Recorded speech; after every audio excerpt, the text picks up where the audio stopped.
Si petit et déjà au cœur des débats. Samedi dernier, la ville de Trappes organisait son premier rendez-vous entre professionnels de la petite enfance et parents. L'occasion d'échanger sur les rythmes et les espaces de vie du jeune enfant. Je travaille en crèche et c'est vrai que c'est très intéressant par rapport à mon travail au niveau des enfants. Et c'est vrai que ça nous fait beaucoup de rappels aussi sur ce qu'on a appris avant. Puis bon, on se rend compte que c'est loin d'être la réalité. Un personnel trop peu nombreux pour accueillir toujours plus d'enfants, et c'est la liberté d'épanouissement des tout-petits qui se trouve amputée. De plus, auxiliaires, animateurs et assistantes maternelles sont trop peu formés à l'éducation des 0-6 ans.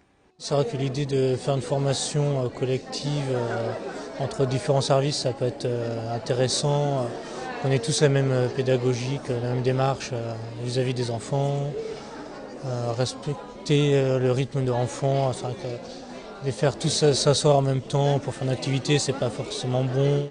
Laisser l'enfant jouer et être initiateur de son jeu pour lui donner confiance en lui, plutôt que d'être encadré et orienté par les adultes, c'est le souhait des professionnels présents ce jour-là.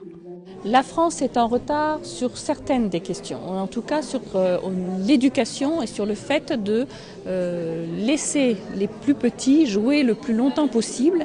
Dès qu'ils franchissent, je dirais, la porte de l'école, en fait, ils sont formatés pour pouvoir répondre aux demandes des enseignants et de pouvoir être préparés pour leur enseignement. Ils deviennent très tôt des élèves. Changer les modes d'accueil des enfants et les individualiser, ce sont les pistes de travail de la ville de Trappes qui proposent d'autres débats tout au long du mois de février.